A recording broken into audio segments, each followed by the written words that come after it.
Welcome to ఉద్యోగ అన్వేషణ channel. 3 April 2024 editorial చూద్దాము. చేపల వినియోగంలో మనం ఎక్కడ?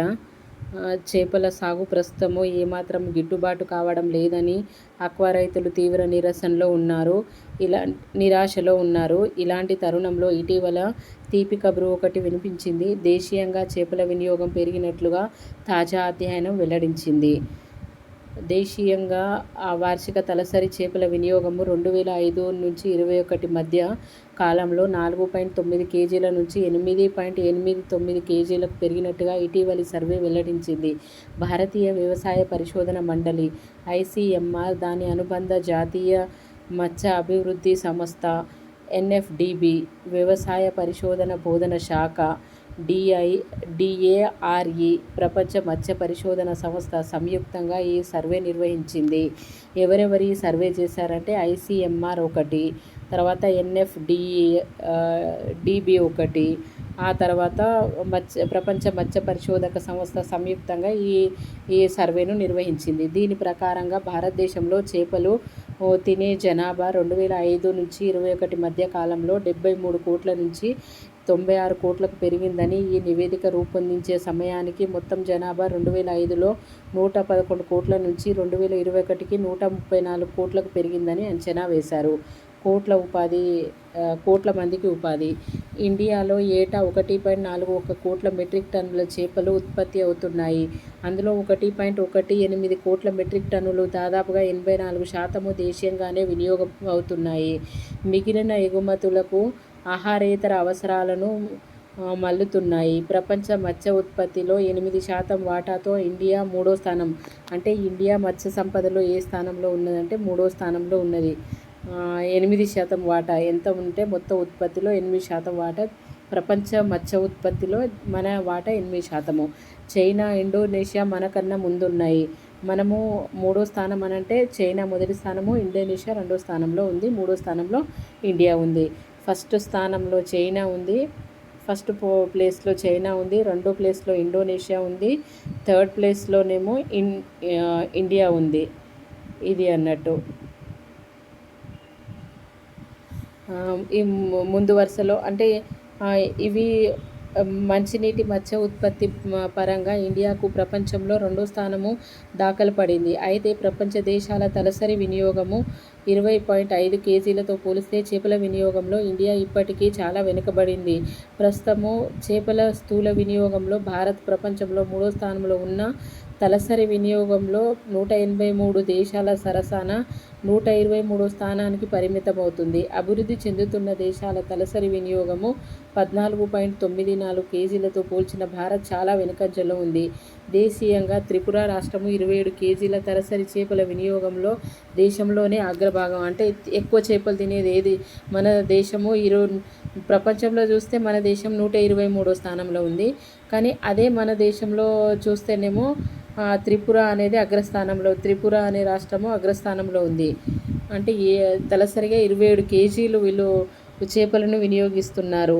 ఈ రాష్ట్రంలో 99.35% జనాభా చేపలు తింటున్నారు. హర్యానాలో అత్యల్పంగా, అందరికంటే తక్కువ హర్యానాలో అత్యల్పంగా 20.55% జనాభా మాత్రమే చేపలను ఆహారంగా తీసుకుంటున్నారు. ప్రస్తుత నివేదికల ప్రకారంగా దేశీయంగా చేపల మాంసము తలసరి వినియోగము ఇలానే పెరిగితే 2030 నాటికి 19.8 కేజీలకు 2040 నాటికి 2040 నాటికి 2040 నాటికి 31.7 కేజీలకు, 2048 నాటికి 41.28 కేజీలు చేరుతుంది. అంటే 2029-30 నాటికి భారత్లో చేపలకు గిరాకీ 2.96 కోట్ల మెట్రిక్ టన్నులకు పెరిగింది. ప్రస్తుత ఉత్పత్తిలో పోలిస్తే ఇవి రెట్టింపు.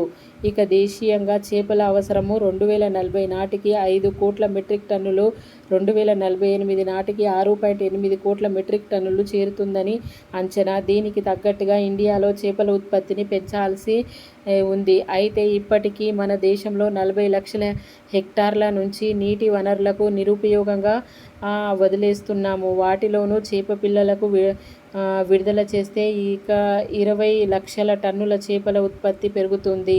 5 కోట్ల మందికి ప్రత్యక్ష, పరోక్ష ఉపాధి లభిస్తుంది.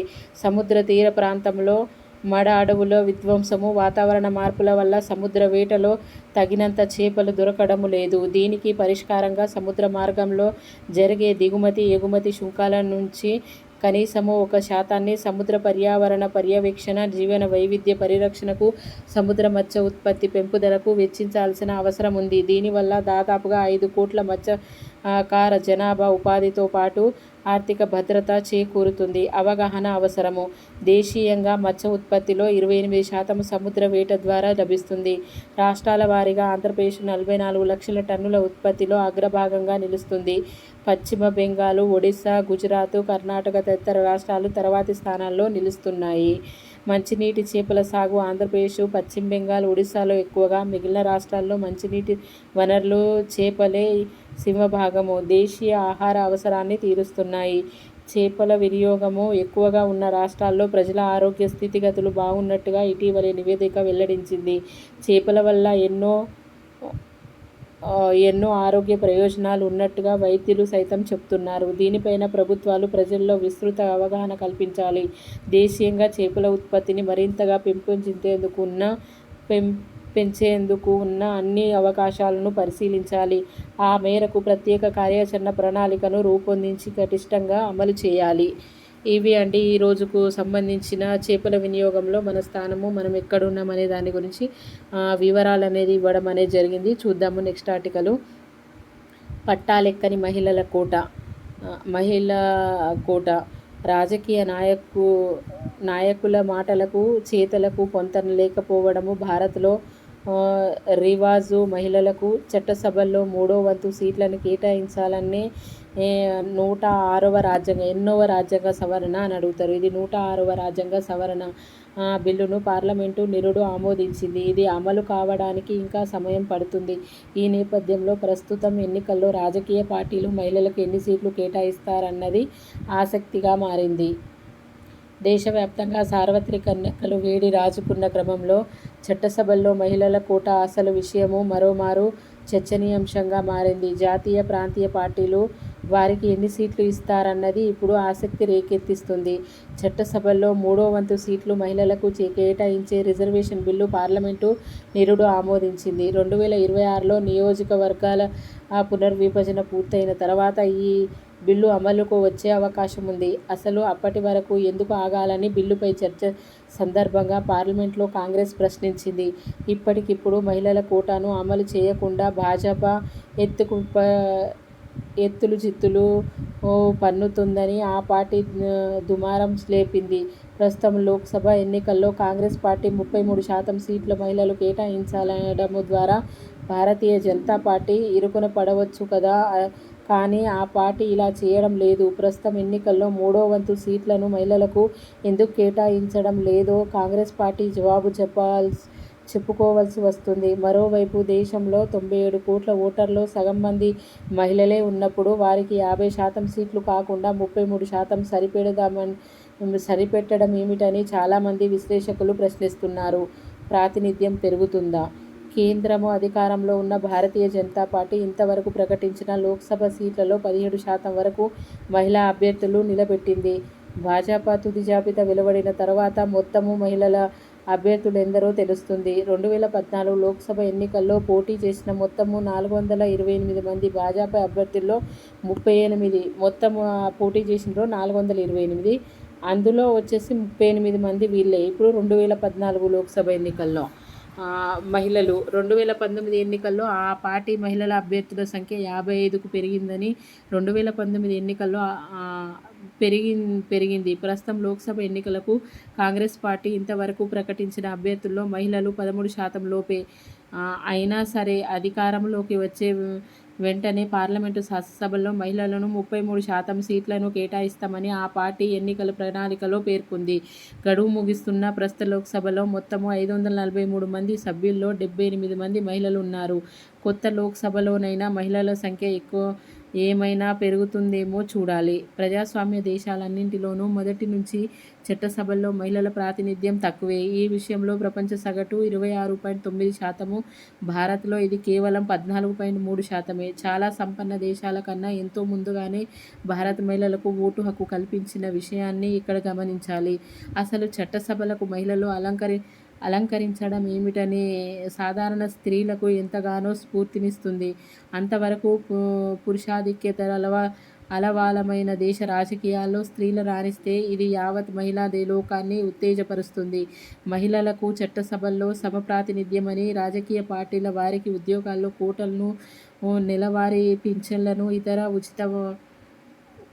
ఉచిత వరాలను మాత్రము ప్రతిపాదిస్తున్నాయి. 2 ఏళ్ల క్రితము పంజాబ్ అసెంబ్లీ ఎన్నికల్లో ఆమ్ ఆద్మీ పార్టీ ఆప్కు ఘన విజయం సాధించడం అంటే కారణము 18 ఏళ్లు పైబడిన ప్రతి మహిళకు నెల నెల ₹1000 భృతి ఇస్తామని వాగ్దానం చేయడమే. అధికారంలోకి వచ్చిన మొదటి నెలలోనే భృతిని చెల్లిస్తామన్న ఆప్ 2 ఏళ్లు గడిచినా దాని ఊసే ఎత్తడం లేదు. కాంగ్రెస్ పార్టీ కూడా అసలు చేయలేని హామీలన్నీ ఎడాపెడా గుప్పిస్తుంది. తాము అధికారంలోకి వస్తే ప్రతి మహిళా బ్యాంకు ఖాతాలో ఏటా ₹1,00,000 జమ చేస్తామని, అన్ని కేంద్ర రాష్ట్ర ప్రభుత్వ ఉద్యోగాల్లో 50% మహిళలకు కేటాయిస్తామని వాగ్దానం చేస్తుంది. ప్రధాని నరేంద్ర మోడీ కారణంగా మహిళా ఓట్లు ఎక్కువగా భాజపాకు బదిలీ అవుతాయేమోనన్న భయమే కాంగ్రెస్కు ఇటువంటి హామీలు పురిగొల్పుతుందన్న అభిప్రాయాలు వ్యక్తమవుతున్నాయి. దేశంలో ప్రాంతీయ పార్టీలు కూడా మహిళలకు సరైన ప్రాతినిధ్యం కల్పించడం లేదు. సమాజ్వాదీ, రాష్ట్రీయ జనతాదళ్ వంటి పార్టీల్లో మహిళల ప్రాతినిధ్యం సంఖ్యను వేళ్ల మీద లెక్కగట్టవచ్చు. మహిళలకు సీట్లు ఇచ్చినా వారు ఎన్నికల్లో గెలవలేకపోతున్నారని నేతలు సాకులు చెబుతున్నారు. మహిళా రాజకీయాల్లో ప్రవేశించి ముందుగా స్థానిక సంస్థలకు జరిగే ఎన్నికల్లో తలపడాలి. తద్వారా లోక్సభ, శాసనసభ ఎన్నికల్లో రాణించడానికి వారికి అనుభవం వస్తుంది. ఈ విషయంలో రాజకీయ పార్టీలు, పురపాలక సంఘాలకు మహిళలకు శిక్షణ క్షేత్రాలుగా ఉపయోగించాలి. ఇక్కడి అనుభవంతో వారు చట్టసభల్లోనూ సత్తా చూపించగలుగుతారు. చట్టసభల్లో అడుగు. భారతీయ సమాజంలో వివిధ సంప్రదాయాలు, పాతకాలపు భావజాలాలు, సామాజిక ఆర్థిక కారణాలు మహిళలకు వెనక్కి లాగుతున్నాయి. స్వాతంత్ర్యం వచ్చిన తర్వాత ఈ 75 ఏళ్లలో పాత దృక్పథాలు, అలవాట్లు చాలా వరకు మారిపోవడము స్వాగతించవలసిన అంశమే. నేడు బాలికలు ఉన్నత విద్యలో ముందడుగు వేస్తున్నారు. విద్యారంగంలో లింగ సమానత్వం సాధిస్తున్నారు. క్రికెట్లో భారత మహిళా జట్టు విజయాలు వారు నేర్వలేని విద్య లేదని చాటుతున్నాయి. పురుషులకు ధీటుగా తాము విజయాలను సాధించగలమని అంతరిక్ష రంగంలోనూ మహిళలు నిరూపిస్తున్నారు. భారత అంతరిక్ష పరిశోధన సంస్థ ఇస్రోలోనూ పలువురు మహిళలు ఉన్నత స్థానాల్లో ఉన్నారు. చంద్రయాన్-3 విజయంలో మహిళా శాస్త్రవేత్తలు నిరుపమాన పాత్ర పోషించారు. ఎన్నో ఘన విజయాలకు నమోదు చేస్తున్న మహిళల చట్టసభల్లో మాత్రము అడుగు మోపరాదని రాజకీయ నాయకులు భావిస్తున్నారా అనే సందేహం కలుగుతుంది. రాకెట్ సైన్సు విద్యార్థుల ప్రతిభా నైపుణ్యాలు కావాలి. రాజకీయాల్లో ప్రవేశించడానికి ప్రత్యేక నైపుణ్యాలు, విద్యార్హతలు ఏమీ అక్కర్లేదు. కాబట్టి ఇప్పటికైనా పార్లమెంట్, శాసనసభల్లో మహిళలకు సమాన ప్రాతినిధ్యం లభించాలి. ఇదండి మహిళల యొక్క బిల్లు గురించి ఇవ్వడం అనేది జరిగింది. చూద్దాము నెక్స్ట్ ఆర్టికల్. అక్షయ నిధి సౌర ఇంధనం గురించి ఇవ్వడం అనేది జరిగింది. స్వేచ్ఛ ఇంధన వనరుల కోసము అన్వేషణలో మానవాళికి లభించిన కాంతులీనే అద్భుత పరిష్కారము సౌరశక్తి. ప్రకృతిలోని బొగ్గు, పెట్రోలియము, సహజ వాయువు నిక్షేపాల్లాంటివి ఎప్పటికైనా తరిగిపోయేవి కానీ సూర్యకిరణాల నుంచి ఒనగూడే శక్తి అక్షయ నిధి. ఆ అపార సంపద ప్రపంచ దేశాలన్నిటికీ ఒకే తీరుగా అందుబాటులో లేదు. భూగోళంపై కర్కట, మకర రేఖాంశాల మధ్య ఏటా 300 రోజుకు పైగా సూర్యబింబము ఉష్ణకాంతి పుంజాల్ని ప్రసరింపచేసే దేశాల్లో మనది ఒకటి. వేరే మాటల్లో ఈ సహజ బలిమి భారతావని అయాచితంగా దక్కిన ప్రకృతి వరము. దాన్ని సద్వినియోగపరుచుకునే లక్ష్యంతోనే ప్రధానమంత్రి సూర్యోదయ యోజనను మోడీ ఇటీవల ప్రకటించారు. పోను పోను విద్యా అవసరాలను ఇముడింపజేస్తుండగా గత 4 దశాబ్దాల్లోనూ కనిష్ట స్థాయికి దేశంలో జల విద్యుత్ ఉత్పాదన పతనమైన దశల్లో సౌరశక్తి ప్రాముఖ్యము ఎనలేనిది. కోటి కుటుంబాలకు రూ. 78,000 వరకు రాయితీ కల్పించి చేపడుతున్న సూర్యోదయ యోజన ఇంధన రంగాన దేశ స్వావలంబన బాటలు పరుస్తుందన్న అంచనాలు వినిపిస్తున్నాయి. 2022 నాటికి 100 గిగావాట్ అంటే 1000 మెగావాట్లు పునరుత్పాదక ఇంధనోత్పత్తిని లక్ష్యించడం జరిగింది వేరు.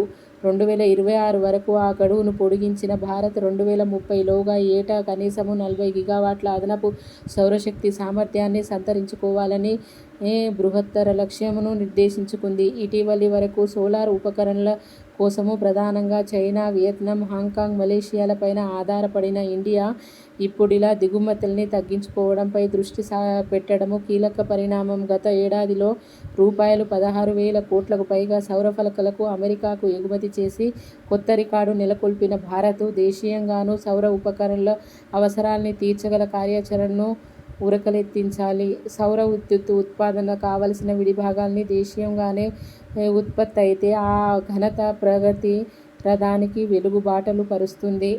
ప్రపంచ ఆర్థిక వ్యవస్థకు బలీయ పునరుత్తేజక శక్తిగా ప్రతీతమవుతున్న ప్రత్యామ్నాయ ఇంధన వనరుల రంగంలో భారత్కు ఉజ్వల భవిష్యత్తు ఉందని అంతర్జాతీయ కార్మిక సంస్థ ILO 6 ఏళ్ల క్రితమే ఆశావహము దృశ్యము ఆవిష్కరించింది. ఈ అంచనాలను సౌర ఫలకాలు, ఇతరత్రా ఉపకరణల కోసము చైనాపైనే ఎక్కువగా ఇండియా ఆధారపడటము తూట్లు పొడిచింది.